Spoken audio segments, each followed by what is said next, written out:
주님 십자가사 우리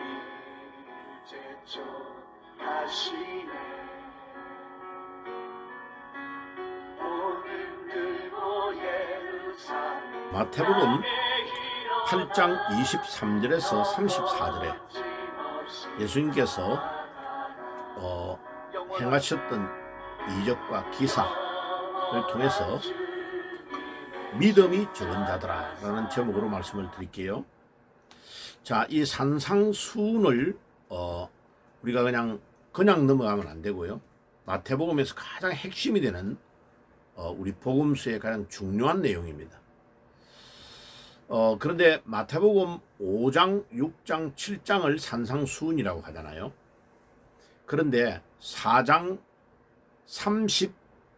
23절에 예수님이 복음을 전하시는 3대 사역의 원리를 이야기를 딱 해놓고 동일한 이야기를 끝날 때에 9장 35절에 딱, 그러니까 다리로 말하면 두 다리를 마태복음 4장 23절에 하나를 세우고 9장 35절에 복음을 전하는 예수님의 3대 사역의 원리를 이렇게 이야기합니다. preaching, 선포하고, 그 다음에 teaching, 가르치고, 세 번째 healing, 치유하시고. 예수님은 이 세 가지의 원리를 항상 병행하셨습니다. 그러니까 뭐 좀 치유의 은사를 가졌다고 하는 사람들, 이런 사람들 보면 마치 자기가 자기의 능력으로 막 치유하는 것처럼 행동하고, 또 막 자기가 이렇게 막 분열을 해준다고 떠들면서 행동하는 그런 것들을 보면 참 이 원리를 잘 모르고 하는 경우가 참 많다 하는 것을 알게 돼요. 그래서 이게 치유가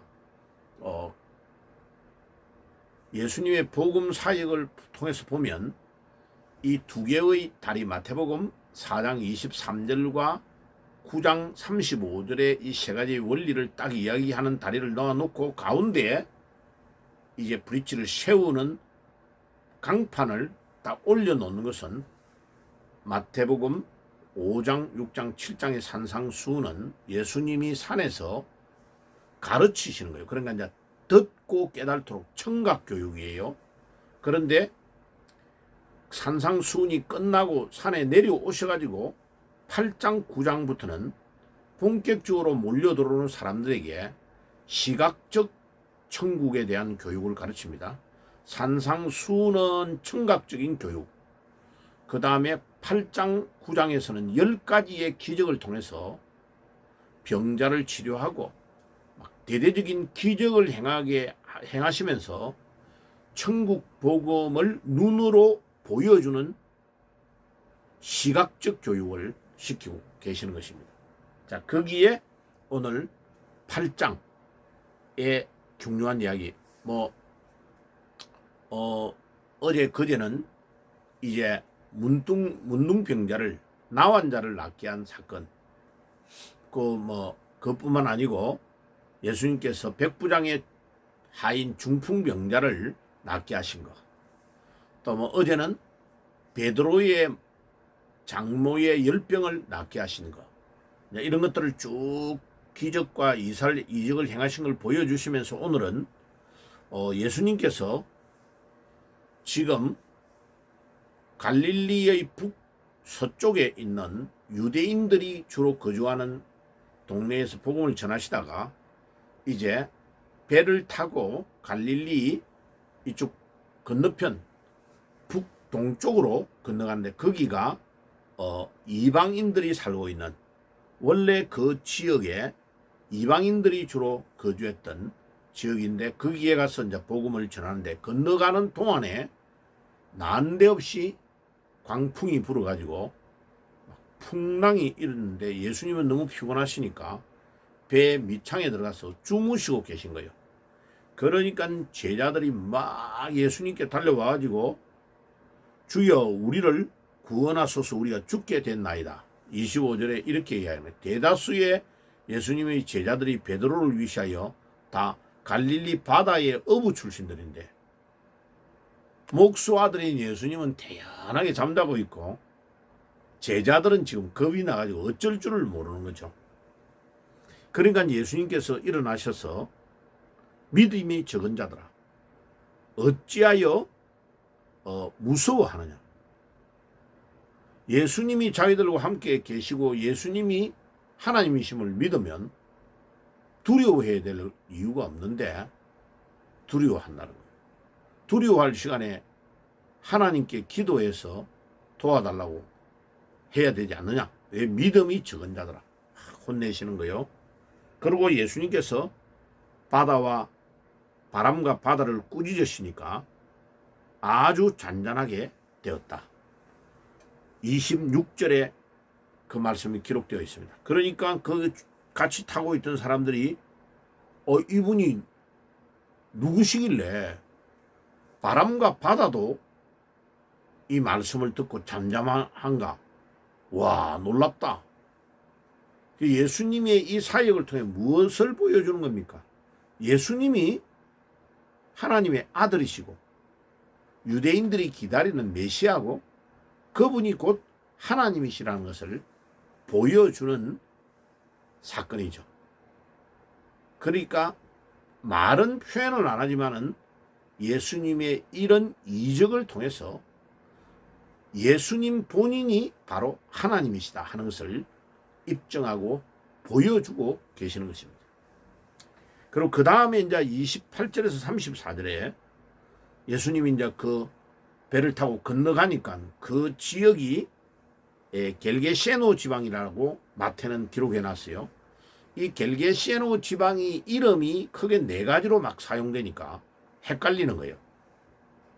이 지역은 원래 가나안의 7족속 원주민들이 살고 있는 지역인데 창세기 15장 21절에 보면 기르가스 족속 여부스 족속 이럴 때 기르가스 족속들이 원주민들이 살고 있던 지역입니다. 이 지역은.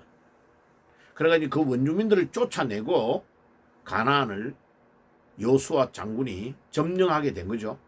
하나하나를 원주민들을 쫓아내면서 점령해가지고 이들은 밀려가지고 거기에 아직도 살고 있기는 하죠. 그런데 그 지역의 이름을 마태는 겔게세노라고 이게 헬라어에 적혀 있는 그대로를 음력한 겁니다. 그런데 이제 마가는 그 지역을 그 겔게세노라는 큰 우리로 말하면 경기도 정도 되는데 거기에 경기도 광주면 광주라는 조그마한 마을이 있잖아요. 그 가다라 그라사라는 마을이 있는데 그 마을 이름으로 그냥 총칭해가 부르기도 하는 행거요. 그래서 마가는 그 지역을 가다라 지방이다 라고 마가복음 5장 1절에 표현했어요. 누가는 누가복음 8장 26절에 가다라 인의 땅이다 라고 표현했어요. 그러니까 마태, 마가, 누가가 표현이 조금씩 다른 거죠. 그런데 이제 옛날의 개역성경 그거는 현대 사본에 기록되어 있는데 그 개역성경은 또 그라사라고 표현을 했습니다. 그러니까 옛날부터 성경을 많이 읽은 제 같은 경우의 사람은 그라사라가 더 귀에 익어 있는 거죠. 그런데 원래 원전을 마태복음의 원전을 읽어보면 겔게세노라고 헬라어가 적혀 있습니다. 그러니까 표현을 그렇게 하고 또 다른 예를 들면 바로 위에 있는 지금 배를 타고 건너가는 지역을 갈릴리 바다라고 하잖아요. 사실은 바다가 아니거든요. 호수거든요. 호수. 그래서 거기를 디베랴 호수라고 하기도 하고 게네사렛 호수라고 하기도 합니다. 그러니까 그 지역에 살고 있는 사람들이 자기 입장에서 이름을 표현을 했기 때문에 크게 갈릴리 바다라고 하기도 하고 게네사렛 호수라고 하기도 하고 디베랴 호수라고도 합니다. 그러니까 이름이 똑같은 것을 지역에서 각각 다르게 부르고 있다. 이렇게 생각하시면 되겠습니다. 자, 그러면 자, 오늘 거기에 건너갔는데 이 가다라 지역에 이 무덤에 살고 있는 두 명이 악한 귀신에 딱 잡혀 있는데 너무나 이 사람들이 포악하기 때문에 아예 접근을 못한 거예요. 그런데 예수님께서 거기에 딱 가시니까 놀라운 일이 일어났습니다. 이 귀신들이 자기들이 벌써요 예수님을 뭐라고 하냐면 하나님의 아들 예수여, 우리가 당신과 무슨 상관이 있나이까? 때가 이르기 전에 우리를 괴롭게 하려고 여기에 오시나이까? 이 귀신들이 벌써요 예수님이 딱 나타나면 명령만 하면 자기들은 쫓겨나가야 된다는 걸 아는 거예요. 귀신이 귀신같이 압니다. 여러분, 제가 무당을 전도하러 많이 가봤어요. 한 번은 우리 교회에 이거 대학 졸업한 여자 청년이 반주를 하는 청년인데, 목사님 무당들 전도하러 갈 때 저도 따라가고 싶어요. 우리 이제 기도하는 막 전도하는 아주 영권이 있는 집사님, 권사님 이런 분들을 대동하고 갔는데, 제하고 이제 이 기도를 많이 한 사람이 앞에 몇 명은 딱 앞서가고 뒤에 이제 청년들 이제 겨나가는 사람이 따라오는데 우리한테는 눈도 못 마주쳐요. 그런데 저 뒤에 오는 새로 오는 사람 딱 보고 믿음이 연약한 사람 보고 니는 가짜, 니는 진짜 이러면서 막 지가 판단을 해요, 무당이. 그래가지고 우리 앞에 막 기도 많이 하고 전도하러 가는 그 여자 집사님이 이 무당이 막 우리를 쫓아내니까 가라고, 예수대이들 가라고 벌써 딱 아는 거요. 우리 안에 성령이 있다는 걸 딱 알아요.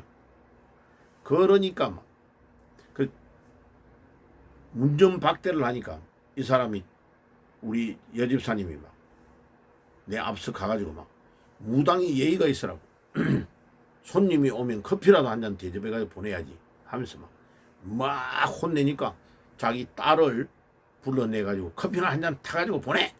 이러면서 더 갈라 하는데 손을 딱 잡은 거예요. 무당 손을 우리 여집사님이 딱 잡은 거예요. 그러니까 그때부터 이 여자가 진동이 오는 거예요. 따다다다다다다 떨면서요. 그러니까 보세요. 예수 믿는 사람이 나타나면 이 귀신은 막 발작을 일으킵니다. 눈도 못 마주쳐요.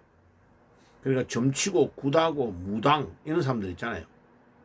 또 절에서 오랫동안 도 닦는다고 하는 사람들을 전도하러 절에 가면요, 이 사람들이 진짜 귀신에게 잡혀있는 사람은 딱 보면 우리를 압니다. 그러니까 귀신이 귀신같이 알아요. 예수님의 제자들은 지금 예수님이 하나님의 아들이라는 걸 잘 모르는데 귀신들은 예수님이 하나님의 아들이라는 걸 알고 있는 거예요. 이미 그 이야기를 하고 있잖아요. 네, 그러면서 귀신들이 예수님을 향하여 하나님의 아들을 하고 또 예수님께 귀신을 사람에게서 짐승으로 내어 쫄 수 있는 능력이 있는 것을 이들이 알고 있습니다. 이미 예수님이 딱 귀신을 쫓아내면 이 귀신이 꼼짝 못하고 쫓겨나가야 되는 것을 아는 거예요. 그리고 예수께서 바람과 바다를 잠잠케 하시는 모습을 직접 목격한 제자들과 다른 사람들은 귀신들을 오히려 두려워합니다. 웃기죠. 자, 그런데 이 귀신들이 30절과 31절에 예수님께 부탁을 합니다. 만일 우리를 쫓아내실진데 우리가 저기 비탈에서 돼지 떼들인데 그 돼지 떼 안으로 들어가게 해달라고 부탁을 하는 거예요. 그러니까 예수님께서 32절에 가라 하고 명령을 내려버리니까 이 두 사람 안에 있는 귀신이 얼마나 숫자가 많길래 봐요. 그걸 군대 귀신이라 그러잖아요. 한 마리가 아니고 수천 마리가 두 명 안에 들어가 있은 거예요. 그러니까 이 귀신이 나와가지고 돼지 떼에 들어갔는데 돼지 떼가 비탈길로 막 이 그라사 지역은 엄청나게 비탈이 경사져 있는 거예요. 거기에서 바로 갈릴리 바다로 그냥 빠져 들어가서 다 죽는 거죠. 근데 누가가 거기에 숫자를 마가가 기록해 놨습니다. 5장 13절에 2,000마리가 넘는다고. 두 명 안에 들어가 있는 귀신이 얼마나 많았길래 돼지 떼가 몰사에 죽은 돼지 떼의 숫자가 2,000마리가 넘는다고 말하고 있는 거죠. 자, 그러니까 우리가 여기에서 귀신이 지금도 21세기에 과학이 발달한 시대에 귀신이 어디 존재하는 떠드는 사람 있잖아요. 아니에요. 귀신은 지금도 영적인 존재입니다. 존재합니다. 그리고 우리의 생활의 전반에 우리를 괴롭히고 예수를 믿지 못하게 만들고 하나님의 능력을 믿지 못하게 만들고 이렇게 하는 우리의 신앙을 계속 약화시키는 데에 역할을 하는 이 귀신이 영적으로 존재한다. 그리고 우리는 여기에서 귀신은 영적 존재이기 때문에 소멸되지 않습니다.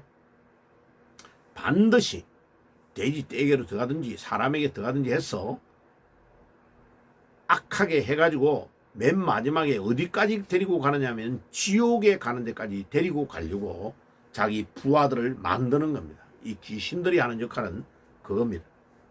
그래가지고 돼지떼에게 들어가가지고 막 2,000마리 이상의 돼지떼가 몰사에 죽어버리니까 만약 봐요. 돼지떼 한 마리가 요즘 돈으로 30만 원을 하면 2,000마리가 되면 6억이 넘는 돈이 한 번만에 그냥 바다로 몰사에가 다 죽어버린 거죠. 그러니까 그 돼지떼를 치던 사람들이 막 성내로 들어가서 난리가 났다고 하니까 돼지가 다 죽어버렸으니까 그 주인들이 얼마나 황당했겠습니까? 그래가지고 그 마을에 있는 사람들이 다 나와서 온 성이 예수께 만나러 나와가지고 제발 우리 지역을 떠나달라고 부탁을 하는 거예요. 왜? 재산에 엄청난 타격이 오니까. 이 사람들은 뭐를 모르냐? 그 두 명의 무덤에서 더러운 귀신에 잡혀있던 자가 구원을 얻는 것은 생각 안 하는 거예요. 재산에 손해가 오는 것만 생각하는 거죠. 야, 지금 이 땅에 수많은 사람들이 봐요. 이 사람의 목숨보다도 재산을 더 중요하게 여기는 자들이 너무 많습니다. 이 가다라 지역의 사람들처럼. 그러니까 예수님의 이 사역을 통해서 여러 가지를 우리가 알 수 있는 것은 바로 귀신이 지금도 존재한다. 그리고 두 명 안에 귀신이 수천 마리가 들어갈 수도 있다. 그 귀신은 소멸되지 않는다. 그 귀신은 예수님 앞에서는 꼼짝을 못한다. 그리고 사람 안에 들어가 있던 귀신이 돼지떼에게도 들어갈 수 있다 하는 것을 알 수 있습니다. 왜냐하면 이 귀신은 영적인 존재이기 때문에 그렇습니다. 자, 그러면 우리가 이 귀신을 쫓아내고 이기려면 어떻게 해야 됩니까? 예수님으로부터 능력을 받아야 됩니다. 어떤 능력? 기도와 금식의 능력, 말씀의 능력, 믿음의 능력, 성령 충만의 능력을 받고 우리가 이 귀신을 쫓아내는 엑수시아의 능력을 받아야 이 귀신을 쫓아낼 수 있습니다. 지금 우리가 이 땅 위에서 왜 우리의 자녀들이 계속 이상한 데로 빠져나가느냐? 영적으로 이길 수 있는 무장을 해주지 않기 때문에 이 세상에 돈 잘 벌고 살고 먹고 자고 하는 것에 혈안이 돼가지고 거기에 집중한 나머지 제일 중요한 영적인 이 귀신들을 쫓아내고 이 마귀를 쫓아내고 이기는 전략을 가르쳐주지 않기 때문에 대학 나오고 공부 많이 하고 결혼하고 이래도 판판이 지는 겁니다. 왜? 영적인 것을 모르기 때문에. 그래서 우리는 오늘 이 본문에 예수님이 하신 사역을 통해서 이 귀신이 실제로 존재하고 있다. 귀신은 믿지는 않지만 예수님이 하나님의 아들이신 것은 알고 있다. 그럼 우리는 어떻게 해야 됩니까? 예수님이 하나님의 이심을, 하나님의 아들이심을 믿고 그 주님의 능력으로 귀신을 쫓아내야 우리가 이기는 것입니다. 여러분들 오늘도 그 마귀를 쫓아내는 능력이 여러분들로부터 나오시기를 주 예수의 이름으로 축복합니다. 이 귀신을 쫓아내기 위한 영적인 준비는 에베소서 6장 10절에서 20절에 완전 무장하는 방법을 가르쳐주고 있죠. 예, 그것을 완전 무장을 해서 이기기를 주의 이름으로 축복합니다. 기도하겠습니다. 하나님 우리 아버지 감사합니다. 오늘도 예수님의 사역을 통해 귀신이 실제로 존재하며 예수님의 능력으로만이 이 귀신을 쫓아낼 수 있는 것을 믿습니다. 우리도 그 능력을 소유하게 하옵소서. 예수님의 이름으로 기도드리옵나이다. 아멘. 지금은 우리 주 예수 그리스도의 은혜와 하나님 우리 아버지의 사랑하심과 성령님의 교통하심이 오늘도 예수님의 능력으로 귀신을 쫓아내며 이기기를 소원하는 모든 주의 백성들 머리 위에 지금부터 영원까지 항상 함께 계실지어다. 아멘. 영원한 주님 십자가 사랑 우리 제초하시네. 복음 들고 예루살렘 향해 일어나 너 거침없이 나아가라. 영원한 주님의 십자가 사랑 우리 제초하시네.